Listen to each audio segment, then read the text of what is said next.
Rancangan peraturan daerah tentang bangunan gedung sudah memasuki finalisasi. Anggota panitia khusus pun melakukan pembahasan raperda ini melibatkan beberapa instansi terkait. Pembahasan dilakukan di ruang paripurna DPRD Banjarmasin, Jalan Lambung Mangkurat Banjarmasin Tengah, jelang tengah hari Selasa 29 Agustus 2023. Rancangan peraturan daerah tentang bangunan gedung sudah memasuki finalisasi. Anggota panitia khusus melakukan pembahasan raperda ini melibatkan beberapa instansi terkait. Pembahasan dilakukan di ruang paripurna DPRD Banjarmasin, Jalan Lambung Mangkurat Banjarmasin Tengah, jelang tengah hari Selasa 29 Agustus 2023. Ketua Pansus Raperda Bangunan Gedung, Suyato Waitakoni Prima TV memadahkan, raperda ini berisikan 175 pasal. Pembahasan yang dihadiri PUPR, perizinan wan kecamatan ini harus dilakukan secara detail wan teliti supaya hasilnya nanti kada menimbulkan pro wan kontra. Menurut anggota fraksi PDI Perjuangan ini, dalam raperda bangunan gedung ini nantinya setiap perizinan pembangunan gedung sudah menggunakan sistem elektronik. Kita memanggil PUPR, perizinan, terus kecamatan, Pol PP sebenarnya, tapi Pol PP tidak hadir.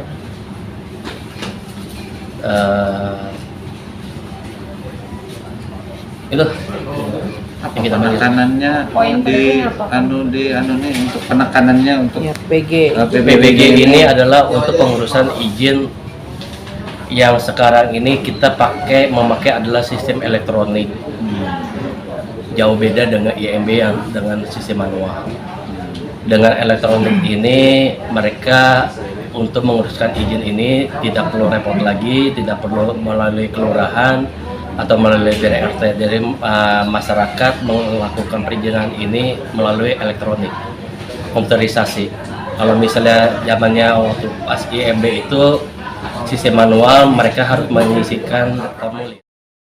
Suyato menyatakan dalam raperda ini mengatur pula mendirikan bangunan dengan konstruksi bangunan panggung serta memiliki halaman serta jarak antara bangunan gedung dengan jalan raya wan kada merusak lingkungan. Suyato berharap rancangan peraturan daerah tentang bangunan gedung nang sudah siap difinalisasi wan akan menjadi peraturan daerah ini wayah diberlakukan nanti haruslah benar-benar ditaati warga karena ada sanksi tegas di dalam raperda tersebut.